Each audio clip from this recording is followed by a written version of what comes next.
Shalom, my dear friends. Shalom on this very auspicious day. Today, the 8th day of the month of Tishrei of this year of Chen, Tafshin Ayin Chet, the year of grace and favor. And we stand on the threshold of the holiest day of our year, Yom HaKippurim, the day of at-one-ment, and everything comes home to Avinu Malkeinu, our Father, our King.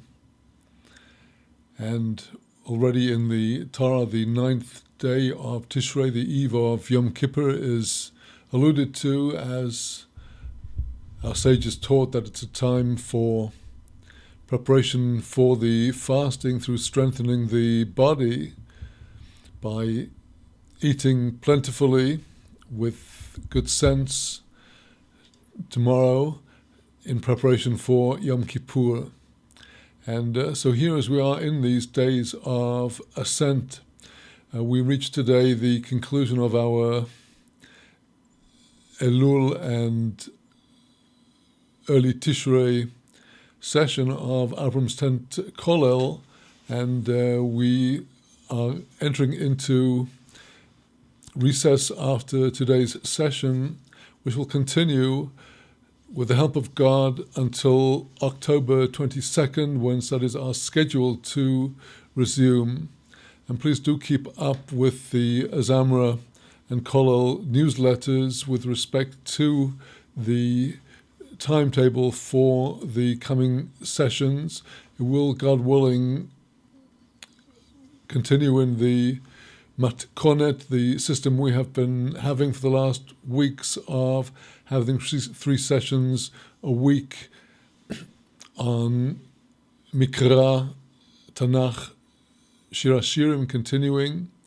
And it's my heartfelt desire to continue. I don't leave Shir HaShirim ever for too long, and during the time between now and our resumption of studies, I will be reading and rereading beloved Shir HaShirim, and I hope you too will be reading and reviewing, and then we shall pick up where we left off with the help of God after the recess.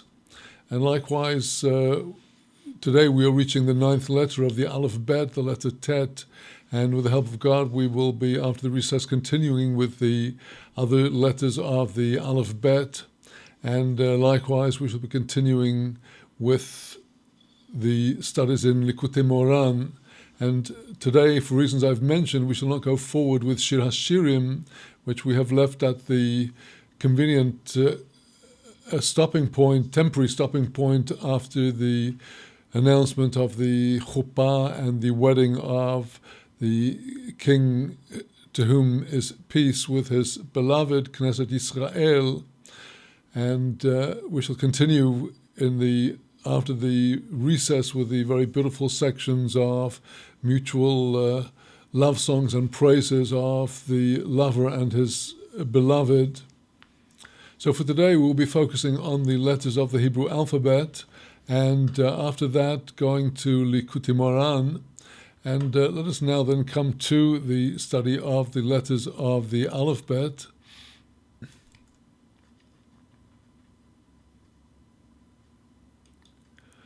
Shalom, today, the 8th day of the month of Tishrei of the year 5778, corresponding to September the 28th of the year 2017.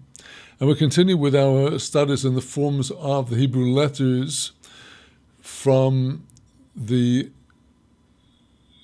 Mishnat Sofrim, compiled by the Chafetz Chaim, Rabbi Yisrael Kagan.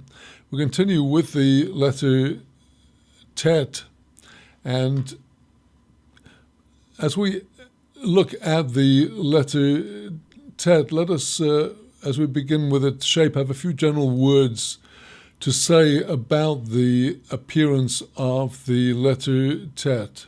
And indeed, now we are coming to a new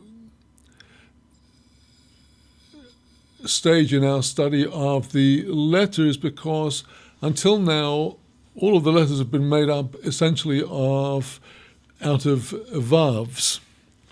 We had the letter Aleph has a diagonal vav and a yud above and below. The letter Bet is essentially made up of 3 vavs. The letter Gimel is also a vav on a slant with a different kind of head, and Dalet is 2 vavs side by side, as we have studied, and Hey is another configuration of Dalets with the Yud. And so with Vav itself and Zayin, all made up of essentially a makel, a single leg, with, in the case of the Vav, a head entirely to the left, and in the case of a Zayin, the head is square in the middle, with the makel is in the middle, supporting the head, which extends forth on both sides. Well, now, for the first time with the letter Tet, we come to letters that employ a curved line. And the curved line, of course, is implicit in the letter Yud, because the letter Yud, although we write it with its tag above, the crown and the kots, the thorn to the lower left side, and on the lower right side, which is a kind of beginning of a letter Vav, essentially the main form of the letter is a single mark of ink by the pen, which has these extra lines on it. But as a single mark, the Yud is conceived as being essentially emblematic of a circle. Yud, representing the number 10, represents the collectivity of all the 10 creative attributes, the 10 sfirot in its single form. In the letter Yud, they're all in the form of a unity, which is called Chochmah. The letter Yud signifies Chochmah, the koach ma, the strength and the power of whatever there is, of what is to be. It's all contained in unity in the Yud. And all of the other letters are essentially drawing the pen outwards from a Yud. Every letter starts with a Yud. In the case of the Aleph, the diagonal, the scribe starts drawing the pen, and except he extends the pen downwards. And but every letter indeed is essentially beginning with a Yud, and all the different letters that we've encountered so far are formed of extensions from the Yud that are in a straight line. But the Yud itself, being circular, has implicit the circular form, and the circular form is seen to completeness in the writing of the Torah text, particularly in the letter Chof, which is a half circle.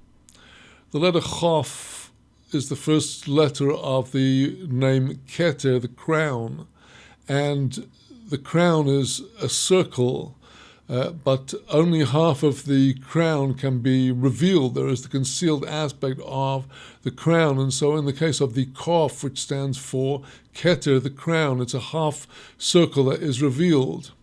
And the letter Tet is essentially made up of a Chof with a Zayin, and that is the form of the letter Tet, a Chof that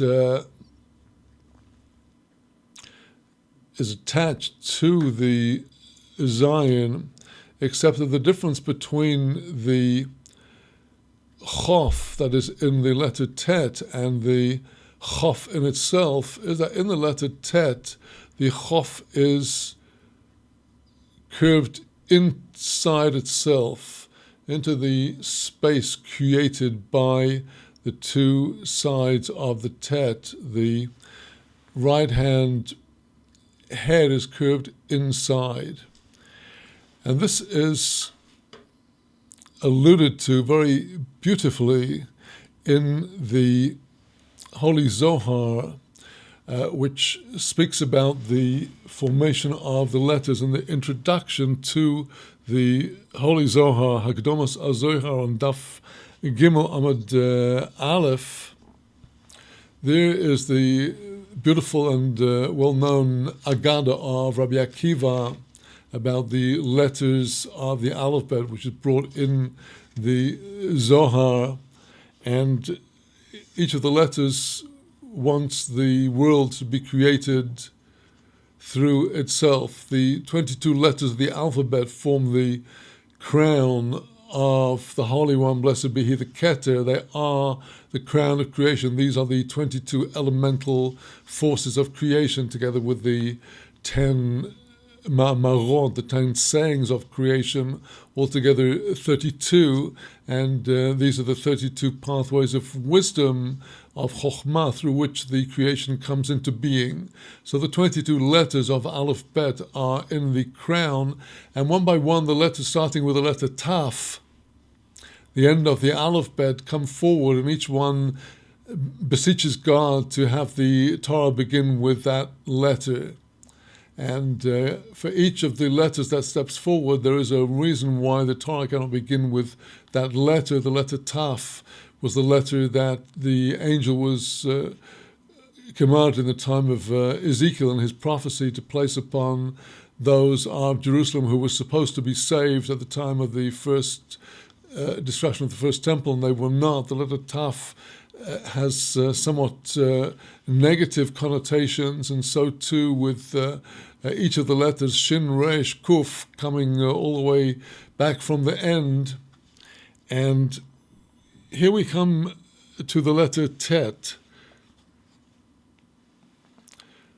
Entered before the Holy One, blessed be He, the letter Tet, and she said before him, Master of the universe, let it be pleasing before you to create through me the universe. For you are the one that in Psalms 25, verse 8 are called Tov v'Yashar, Tov good and Yashar righteous, Tov beginning with the letter Tet. Amar lo, but he says to her, I shall not create the universe through you, because your goodness is closed up within you, and it is hidden within you. This is alluded to in the shape of the letter Tet, where the Chof, which is the Keter, the crown, which is included in the Tet, even though it is a Chof in its essential form, as the Midrash here says, it's closed up within you, it's treasured up within you.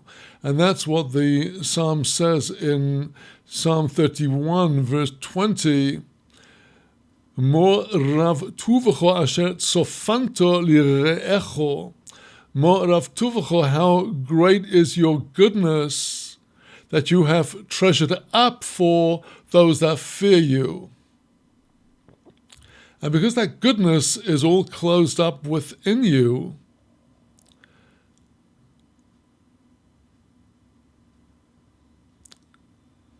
there's no share in this material world that I wish to create, only in the world to come. And moreover, because your goodness is closed up within you, the gates of the very sanctuary will be sunk down and hidden away, the gates of the sanctuary. And that is what is written in Eichel, Lamentations, chapter 2, verse 9, Tove'u v'oretz she'oreho. Her gates have sunk down into the earth. The word tova'u is from the Hebrew word to sink down. It's also in the word teva, both of which begin with the letter tet. So here we are hearing that there is a despite the goodness of Tet, which is the goodness of the world to come, in this world it's sunk down and not visible. This is to protect the light so that the wicked will not be able to attain to the light of God's goodness. And so here we have our midrash from the Zohar talking about the teachings that are contained in the form of the letter Tet, the 9th letter of the alphabet, and the first of the letters that involves a circle as opposed to a straight line in its most essential form. So here, this goodness which is implicit in the Tet, the 9th letter of the alphabet, is hidden away inside it.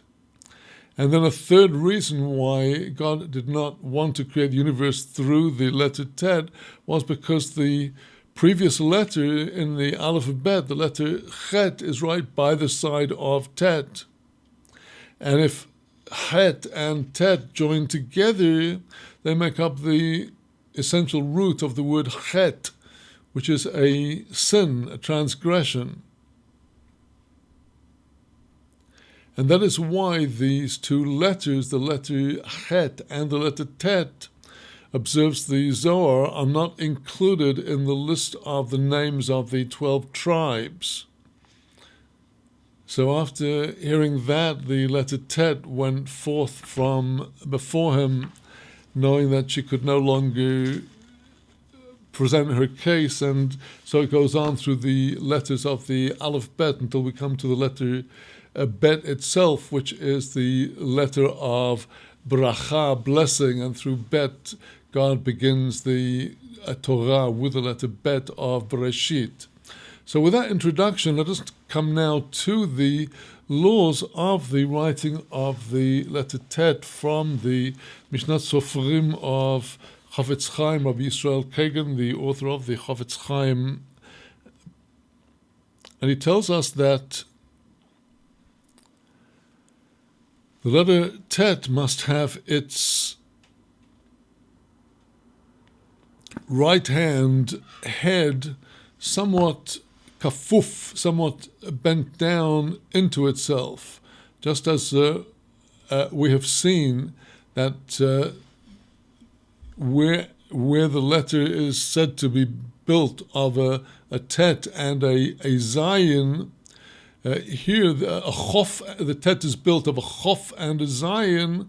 So the Chof here, it is mandatory in the writing of the letter Tet that the head has to come down into the space created between the right hand and left hand legs or walls of the Tet, for the reasons we've had implicit in the Midrash from the Zohar.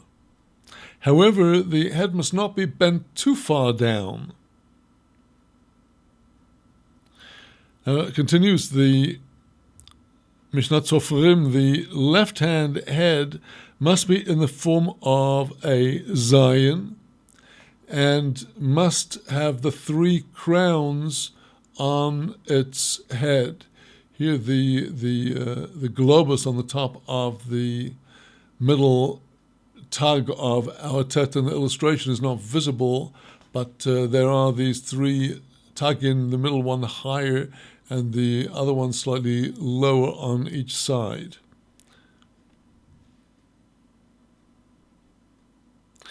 Continues the Mishnat Sofrim, but the right hand rosh, the right hand head, must be curved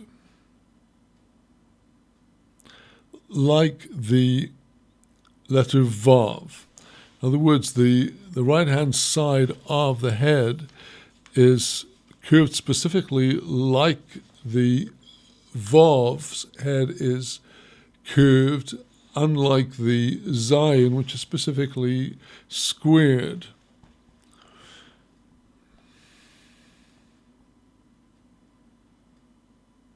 And likewise down below, at the bottom right-hand side of the letter, it has to be agula, it has to be curved. Specifically states here the Mishnah Sofrim for the form of the letter Tet is, as we've said, like a kaf with a zayin on its attached to its extended left hand bottom of the kaf. Now he mentions that all of these different requirements are not, namely the absolutely curved bottom right and the curvature of the head. They are, if they were not written by the scribe absolutely correctly, the main thing that would invalidate the letter was if the head was bent down too deep into the taf, and certainly if it was touching the base, that would invalidate the letter.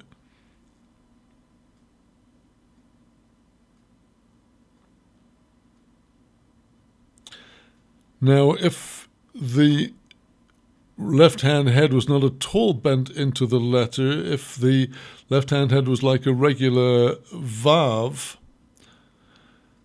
standing on the base, then that is not the proper form of a tet and would have to be shown to a child in the synagogue to determine if that letter would be considered valid or not, if he recognizes it as a letter tet or not. And that would be on the Shabbat, in the middle of the Torah reading. If the letter were to be found invalid, they cannot continue the public Torah reading from that scroll. But since it is Shabbat, they cannot correct the letter on the Shabbat. That is when they would need to call a child to look at the letter and tell us what he thinks it is. And if he recognizes it as the proper letter, in this case the tet, we can continue the Torah reading. But in any event, after the Shabbat, when it's permitted again to write, it would be necessary to amend that letter before they could continue reading from the Sefer Torah.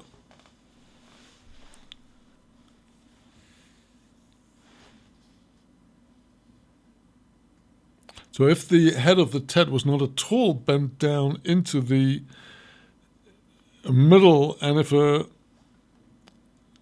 little child did not correctly pronounce the letter, there will be a question if, once it's been written into tefillin or mezuzah, it's at all possible to correct the form of the tet or not. That is a more technical question for scribes.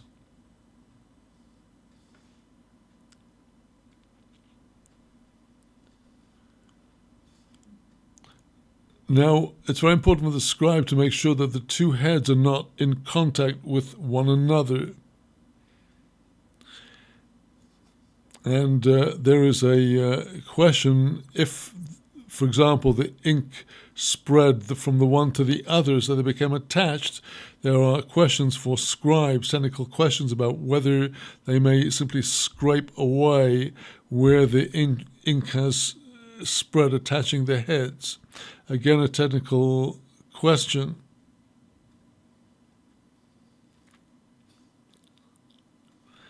Also, if the head of the left-hand head of the tet, if it was not squared, if the scribe had written it with a circular outline, even if it did have the tagin on the top of it, the crowns, there are also technical questions about whether that can be left as it is or can be corrected. There are those who say that the absence of tagin is less critical. There is an opinion that where the Talmud requires tagin for those letters of sha'atnes getz that we've mentioned that have the tagin, the critical point is that the head of the head must be squared, and that the tagin refers to not the three crowns, but actually to the three faces, to the right, to the left, and on top of the square on the head.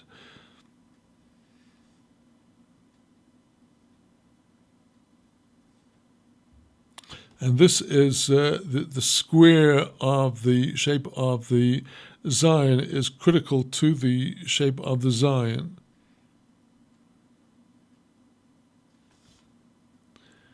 So there are complex questions among the poskim about what would happen if it was written with a circular outline to fill in with the tagin, whether that can redeem the letter tet or not. So these are technical questions, and with that we will leave today's study of the 9th letter of the Hebrew alphabet, the letter tet.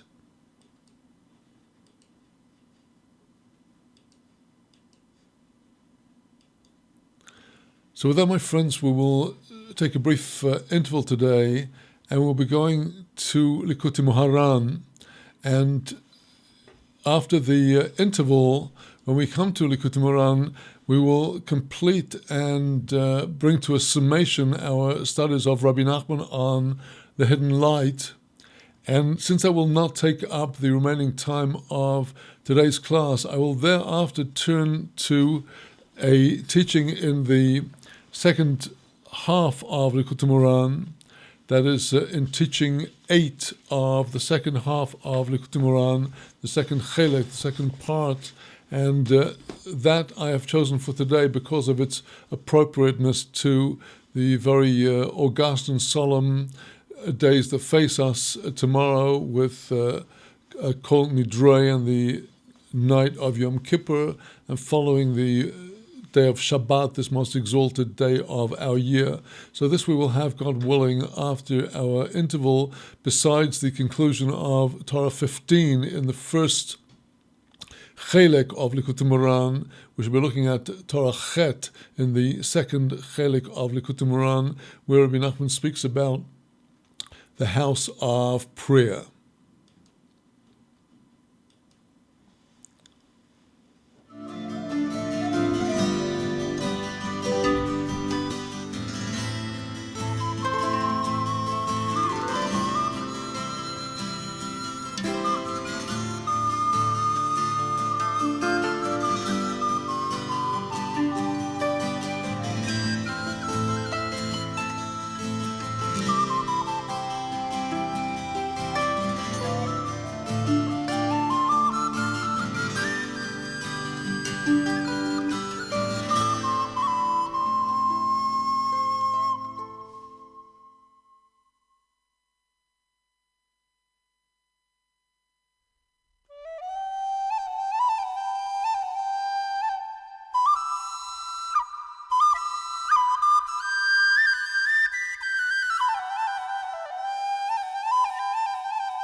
Shalom again, my dear friends.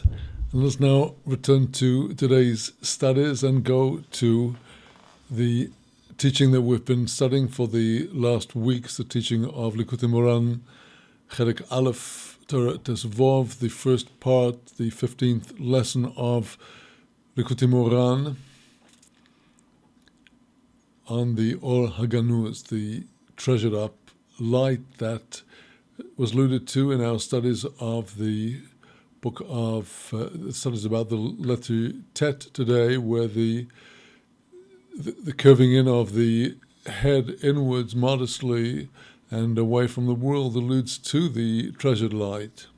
So with that, let us come now to our study of the text of the Likutei Moharan. Shalom, today the 8th day of the month of Tishrei of the year 5778, corresponding to the 28th of September of the year 2017. And today we come to the concluding session in our study of Torah 15 in the first part of Likutei Moharan, the Or Haganuz, the hidden light, with the section that is at the conclusion in the text in section Chet of the lesson.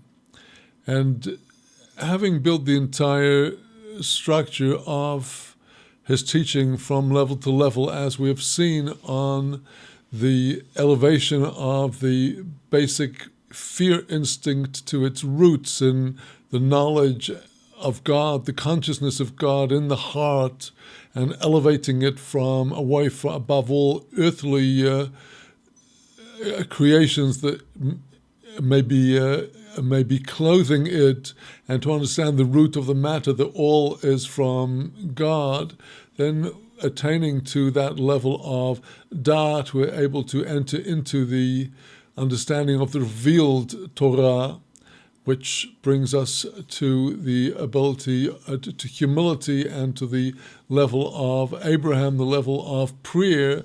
And it is through prayer that we are able to have an apprehension of that hidden light.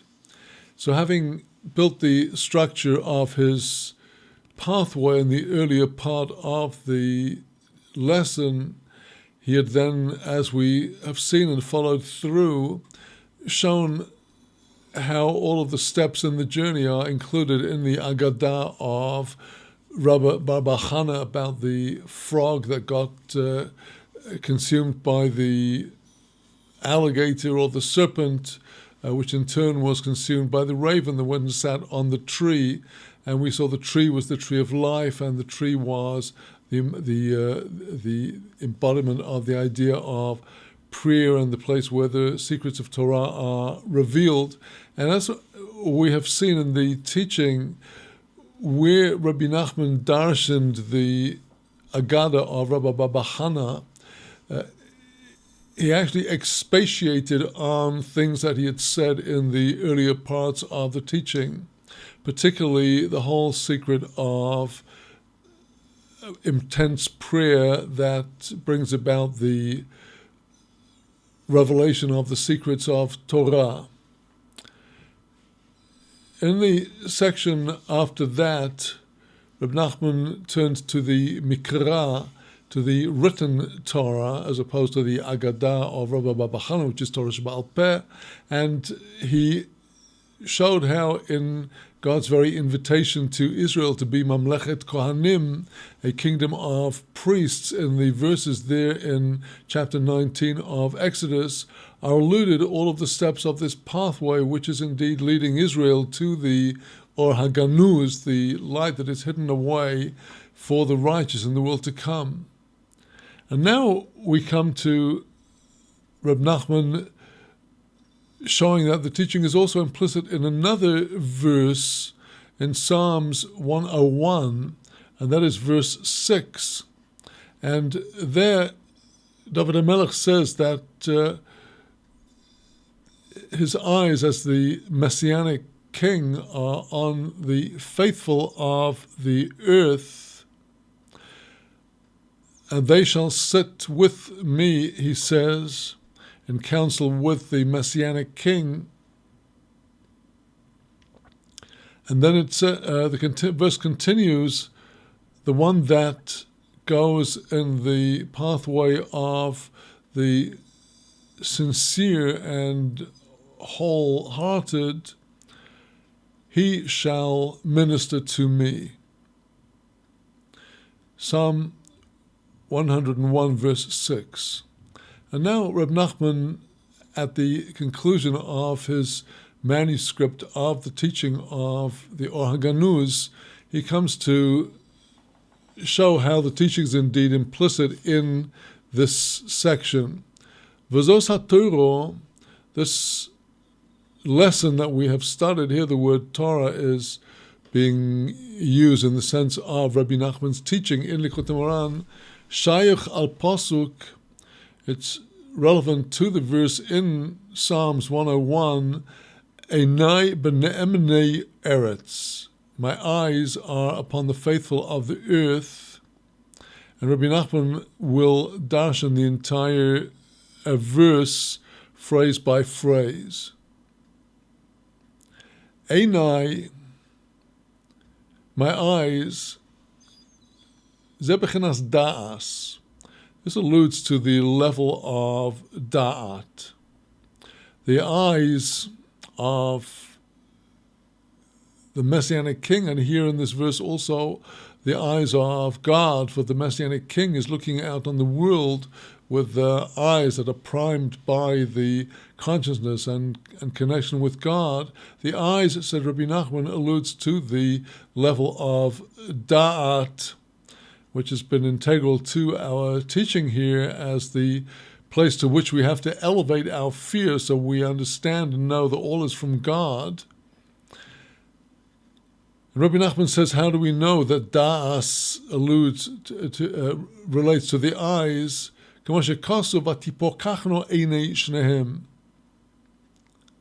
It's written in the account of the eating of the fruit of the tree of the knowledge, the forbidden fruit of the tree of knowledge of good and evil. After they ate it, Adam and Chava, they were opened up the eyes of both of them. And this was the Eitz Hada'as, the tree of knowledge. And so they had this knowledge, it was their eyes that were opened up. Gam da'as hem ezer shemois.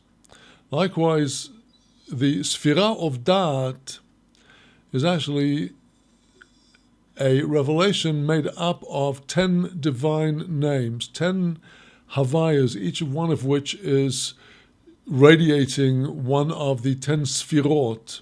And each name of Havaya has the numerical value of 26. Yud K Vov K, Yud 10 K 5, Vov 6, K another 5, altogether 26. Well, when there's 10 of them, in Gematria that is 260.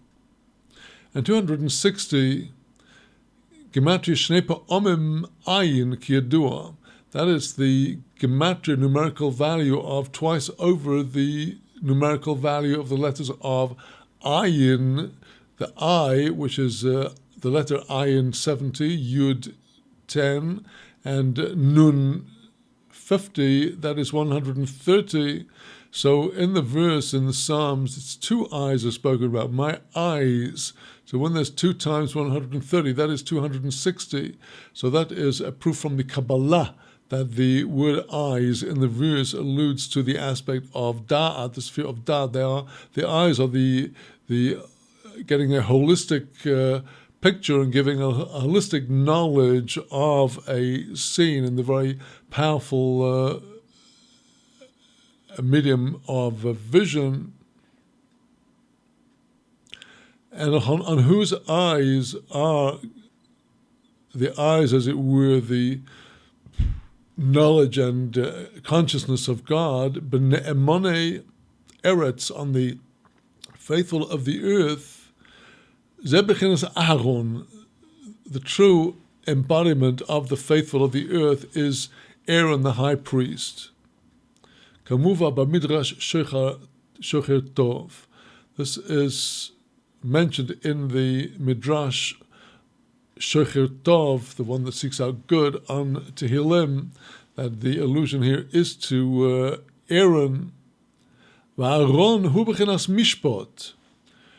Aaron the high priest, he is the embodiment of the aspect of judgment. The high priest goes with the breastplate of judgment, the Choshen Mishpat, on his chest, over his heart, with the names of the 12 tribes of Israel and the stones for the tribes, and the collective 12 altogether are the perfection of Mishpat, the center column. K'moshe Kosuv v'noso Aaron is Mishpat b'nei Yisrael. The verse says in Exodus chapter 28, speaking of the Choshen Mishpat, the breastplate of the high priest, v'noso Aaron would carry es Mishpat b'nei Yisrael, the judgment of the children of Israel.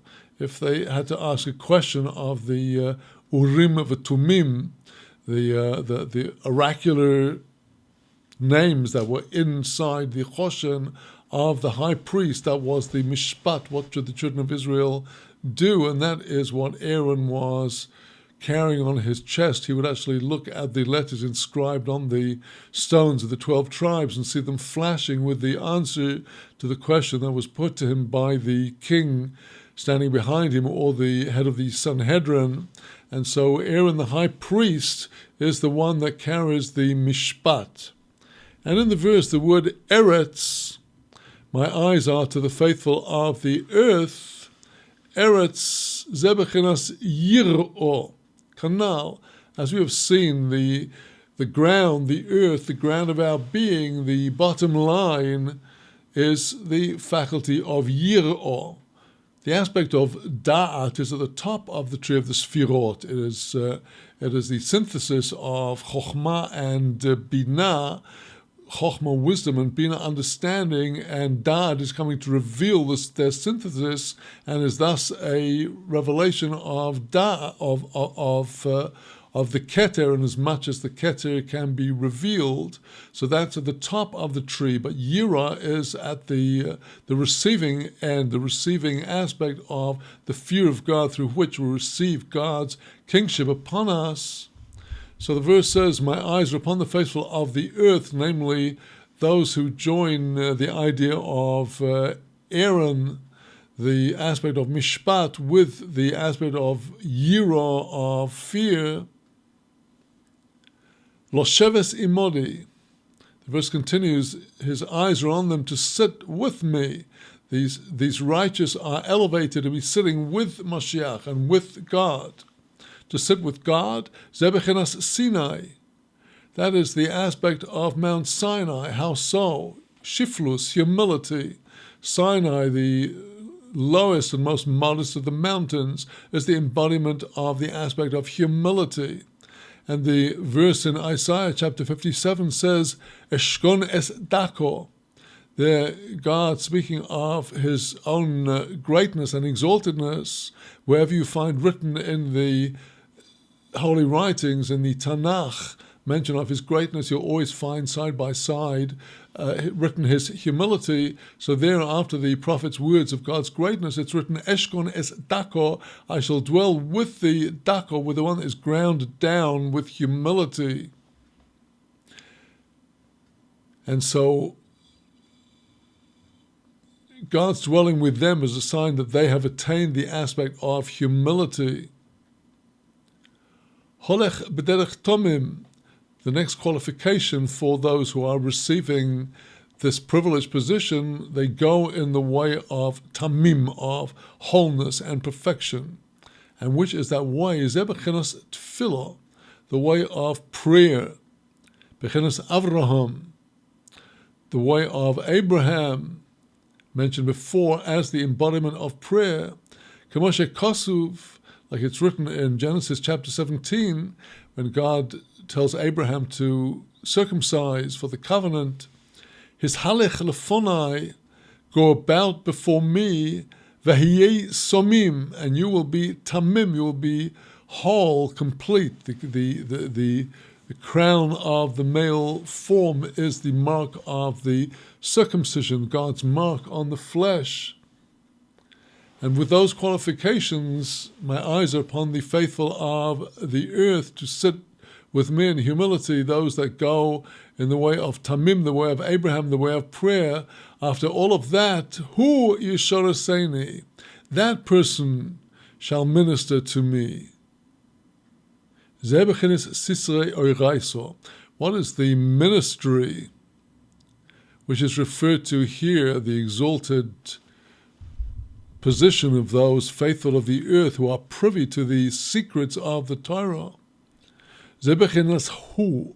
That's alluded to in the verse, in the Hebrew word hu, which is the third person pronoun, and which in the Tanakh signifies the unknown one about whom we are speaking.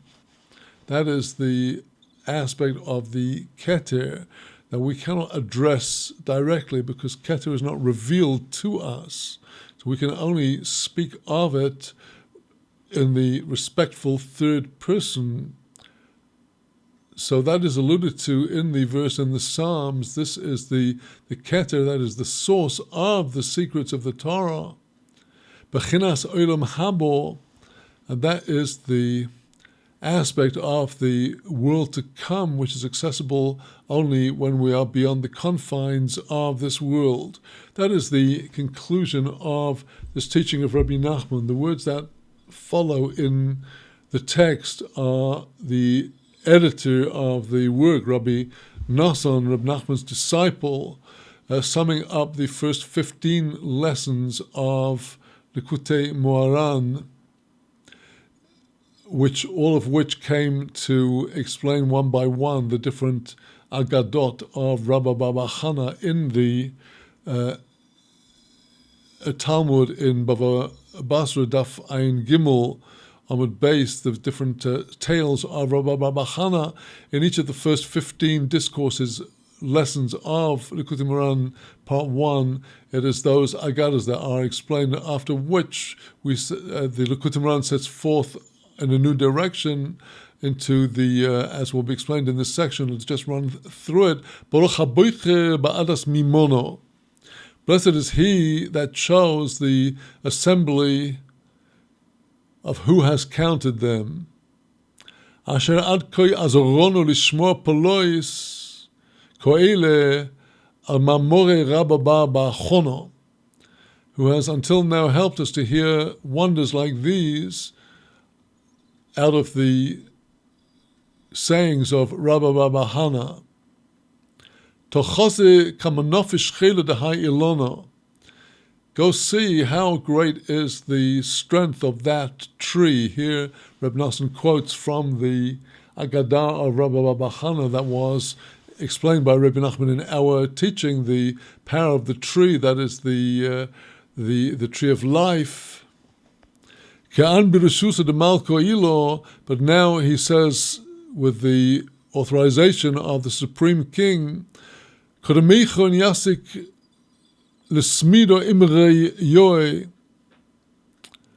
before you we will set forth as a perpetual offering words of beauty. Rav Tuv atzofen v'gonos b'ma'amorin kadishin de'eraiso de've'ilo. This is the great goodness that is treasured away and hidden away in the holy secrets of the Torah of the Supreme Masifta, the Yeshiva in the heavens. These are the harvesters of the field who were speaking. And in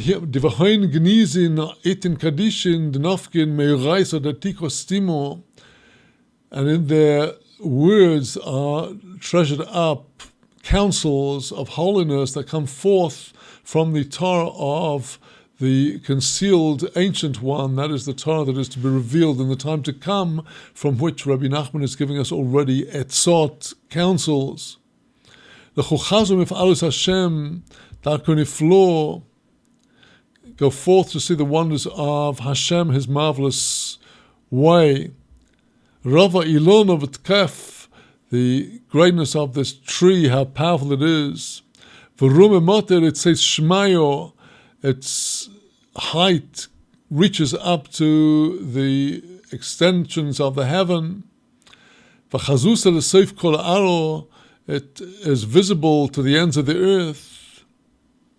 In besagyo, v'chezve yoe, its fruits are many and its appearance is beautiful.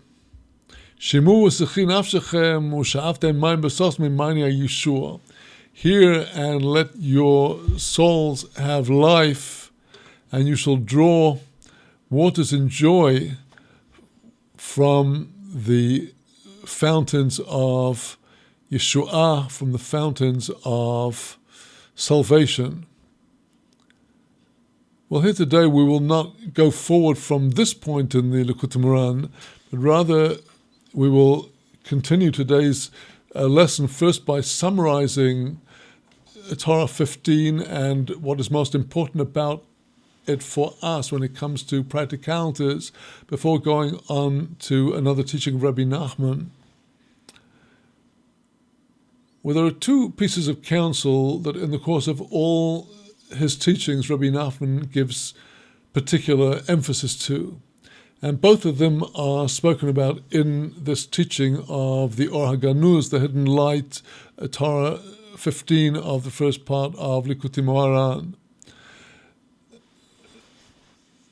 Rabbi Nachman many times explicitly said that one essential practice for everyone is the practice of hitbodedut, secluded prayer, cheshbon nefesh, introspection and soul searching, tefillah and tachnunim, prayers and entreaties and supplications, and meditations, any of the things that we all need to do with our Maker.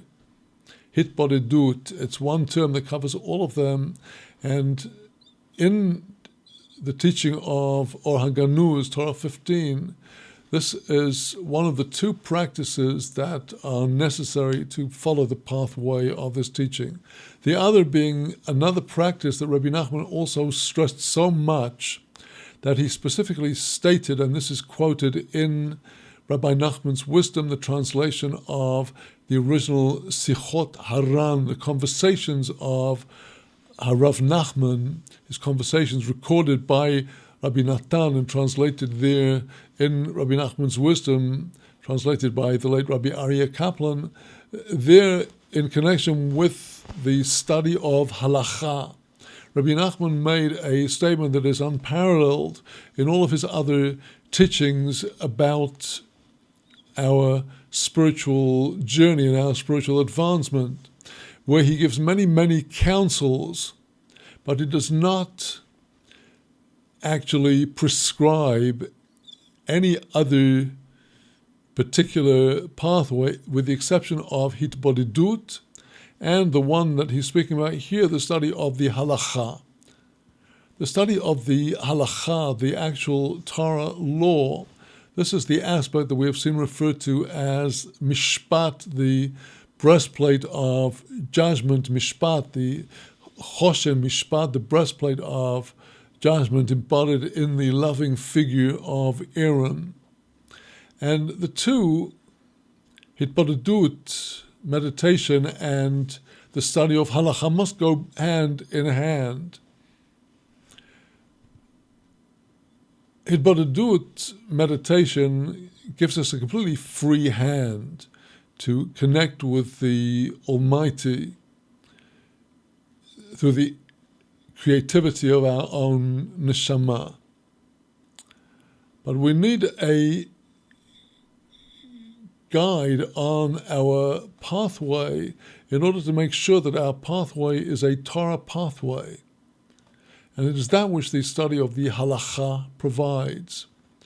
Rabbi Nachman wanted people to be conversant with the halachot, particularly in all of the areas of everyday life that we have to know how to act to fulfill the Torah, be it in the ways of prayer and blessings, be it in the observance of the Shabbat and the festivals, be it in our working lives, our business lives, in our family relationships and in all the other areas of life, we have to know the halachot, the pathways of Torah consistent behavior. And ideally, we become conversant across the whole range of the halachot of the Torah, the 613 commandments, because they're all a weave, they're all a tapestry, they're all bound up with one another. And the more widely we become conversant with the different areas of halakha, even those that are apparently not applicable in our times because of the absence of the temple and the continuing exile, nevertheless, an understanding of the laws that do apply during the time of exile can only be attained through also understanding the laws that do not apply during the time of exile. And so Rabbi Nachman emphasized that he went as far as to say that every Jewish person should set themselves a daily study of halakha. And he asked that people should study the foundational halachic work of Judaism, the Shulchan Aruch, the set forth table that expresses the completion of the edifice of the halakha, the refined bottom line. Of course, in the nearly 500 years, 450 since the completion of the Shulchan Aruch, there have been many developments in the halakha to take account of modern day developments, realities, technology. Nevertheless, all of the halachot, the laws that govern the lives of Torah observant people that come from rabbis that are steeped in the tradition, are rooted in the Shulchan Aruch. And it was that work of halakha that relates to our lives today in the absence of the temple that Rabbi Nachman wanted people to put their main focus on, and each person should find their own pathway relevant to their level of knowledge in fulfilling this. But without the halakha, the practice of hitbodedut, the practice of personally seeking to attach oneself to God, is doomed to go awry, because without the halakha we cannot understand how to relate to the material world around us in a way that is consistent with the fulfillment of the Torah. And likewise, the halakha alone is something which people can get so involved in that the halakha becomes a lifeless set of limbs without an inner neshama. And the inner neshama is provided by the life of prayer and meditation and the pursuit of God through also an understanding of the mystical dimension of the Torah through Kabbalah and through Chassidut. And all of these would relate to the pursuit of hitbodedut, which Rabbi Nachman also emphasizes a must. And these are the two foundations of the pathway: the study of the mishpat, the study of Torah law, combined with prayer, which is the aspect of hitbodedut. And both of these are present in this teaching of Rabbi Nachman that we have covered. And this for all of us really is the bottom line, because as we saw, it was the application of mishpat, of law, to ourselves that is the center point of the whole teaching.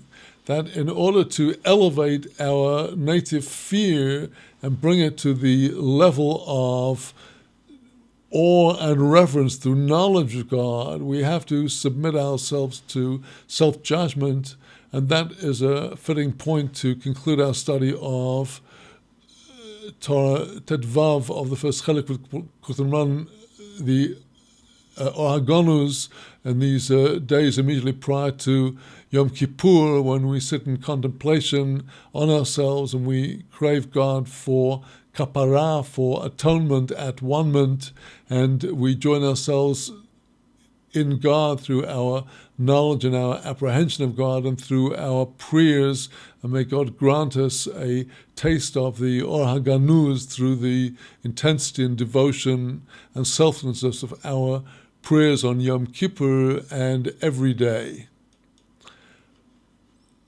So with that, we conclude our study of Torah Tedvav, and in the time that we have left today, I would like to turn to a different teaching, this time in the second part of Likutei Moharan, and it is in Torah 8 of the second part, and this is the last Torah that Rabbi Nachman ever taught.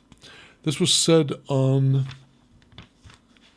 the Rosh Hashanah of the year 1810, when Rabbi Nachman was already very seriously ill with the illness of tuberculosis that was going to take his life just 18 days later.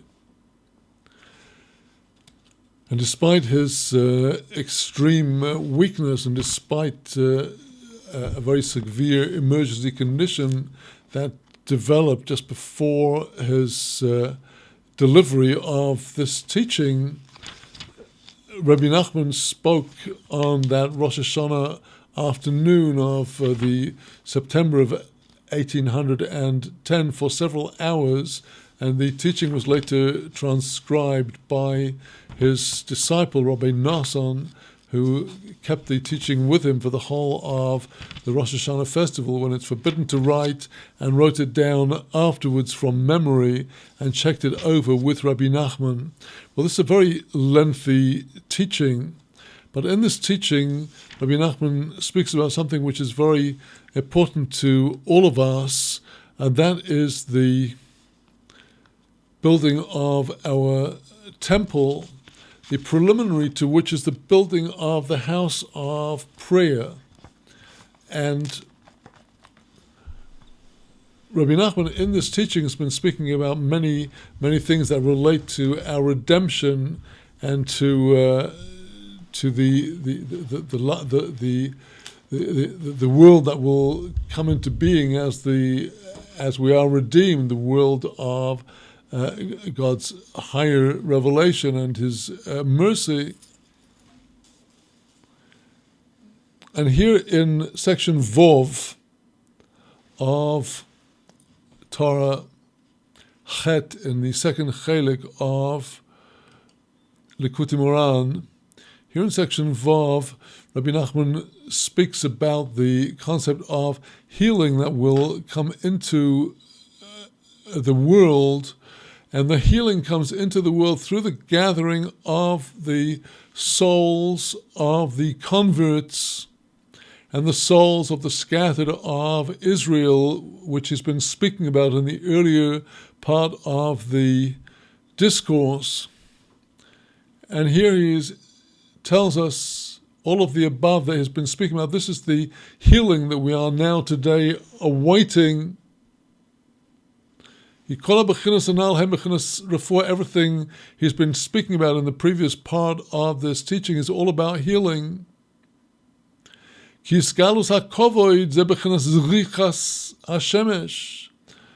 revelation of God's glory that comes about, as he has explained earlier, through the assembly of the souls of the Gerim, the converts, the souls of the Baalei Teshuvah, the penitents returning in Teshuvah, the glory of God that is revealed through this great sanctification, through all these souls coming under his wing. This is the shining of the sun. This is the sun of godly revelation that shines into the world through this revelation of glory.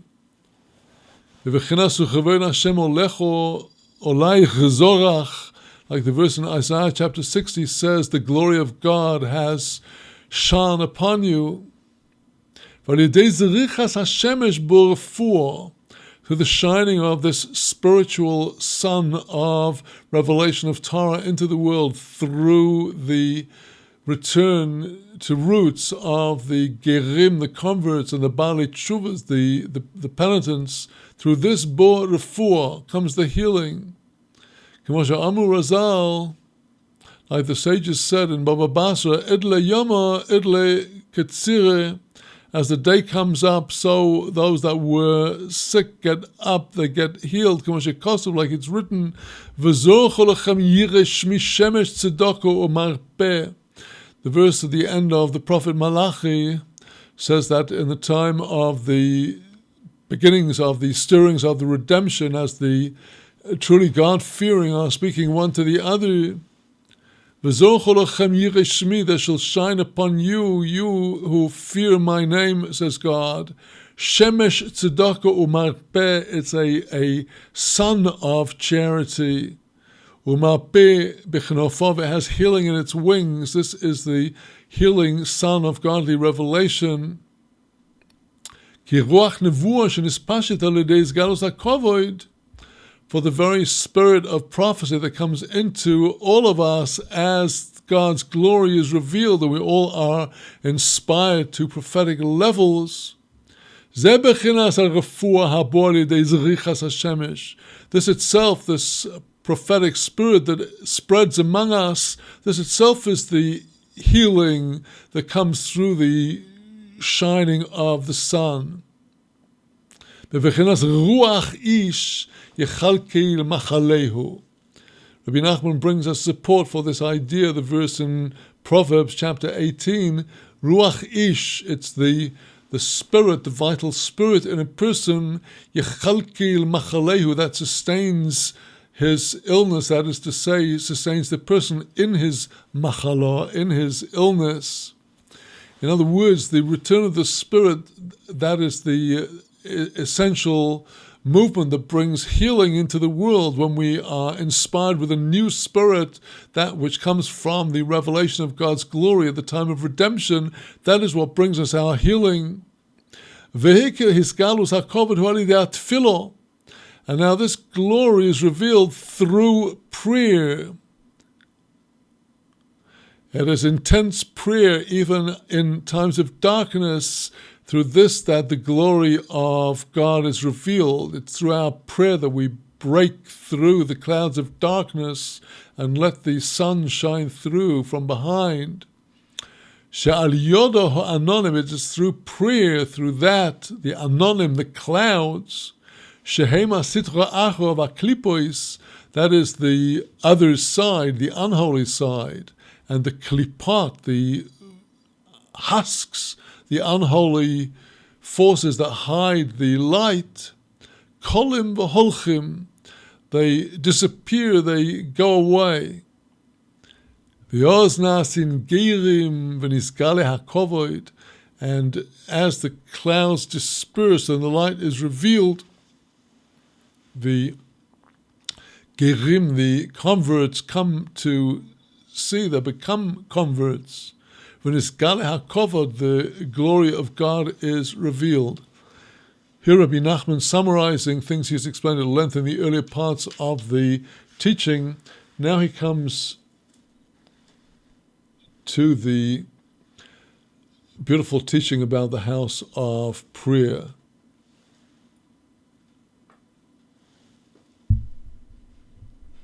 Zebechinas selichas ha'avoin. All of the above, the healing that comes down through the new spirit, all of this is bound up with selichas ha'avon, the forgiveness for sin, which is precisely what we seek on the coming Yom Kippur, the Holy Day of Atonement, when through our tshuva, through our confessions and our requests and supplications for forgiveness, God forgives our sins. Shebo al yedei ribui hatfilos, the selicha, the forgiveness, comes through multiplying of prayers. Shal yedei zeh hashemesh zoyrachas, it's through this that the spiritual sun, the light, is able to shine. We may relate this to teaching 15 in the first part of Likutei Moharan that we've just concluded, that was said quite a few years earlier, that there we saw how it's through prayer that the hidden treasures of God's goodness are revealed. And here the same idea is coming forth, that it's through our prayers that His slicha, His forgiveness, which is also an aspect of His hidden goodness, comes forth. So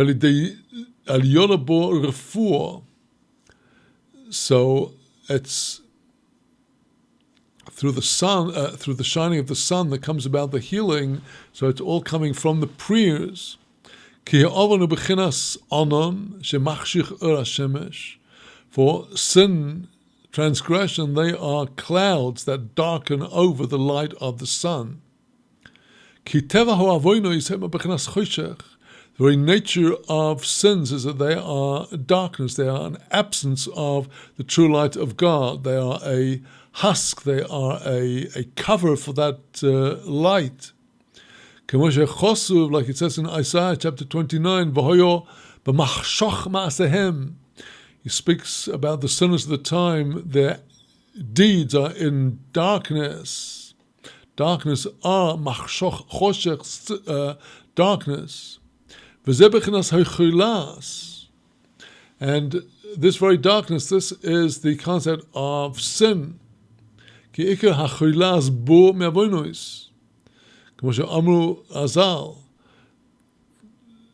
Illness itself, of course not every kind of genetic illness, but the source of the kinds of illnesses Rabbi Nachman is speaking about here comes from some root sin, whether in this incarnation or some other. The very source is some turning away from God, which leads to God's turning away from the individual and the withdrawal of parts of their neshama, their soul, leading to the lapse of the body into a state of deterioration. Like our sages said, Ein yisurin b'lo oven. No one gets sent the suffering of illness unless there is some sin to be atoned for. Well, all of that was discussed when we studied the book of Job. We won't go in depth into this idea now, a lot to speak about. The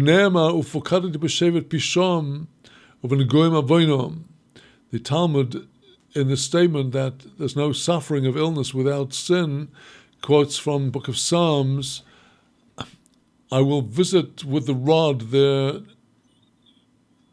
transgressions and with plagues their iniquities. For the sins they are the clouds.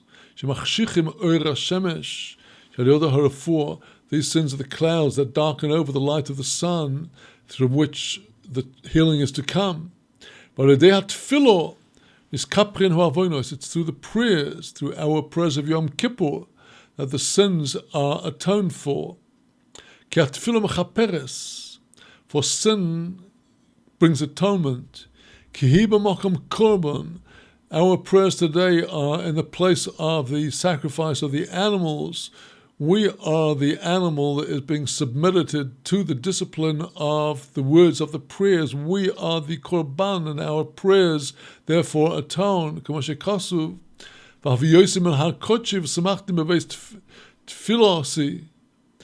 Speaking Isaiah chapter 56 about God bringing the future redeemed to his holy temple. I have brought them to my holy mountain.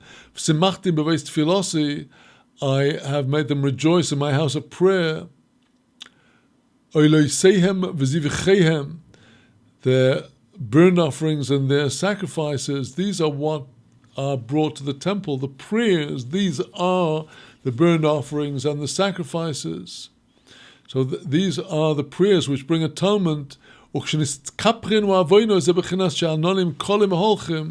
And when these sins are atoned for, that is how the clouds disappear and go away. Like it says in Isaiah chapter 44, I will blot out like the cloud your iniquity, your transgressions, and like the cloud your sin. This is through our multiplying earnest prayers on Yom Kippur. This brings about the shining of the sun from which comes healing. For the root of the illness is sin, and that is the cloud and the darkness. Which darkens over the sun, which is bringing the healing. When the sin is forgiven, that That is to say, the cloud disappears. Then the cloud of God's glory shines. Then comes the healing. All of this comes through prayer, which brings atonement for sin.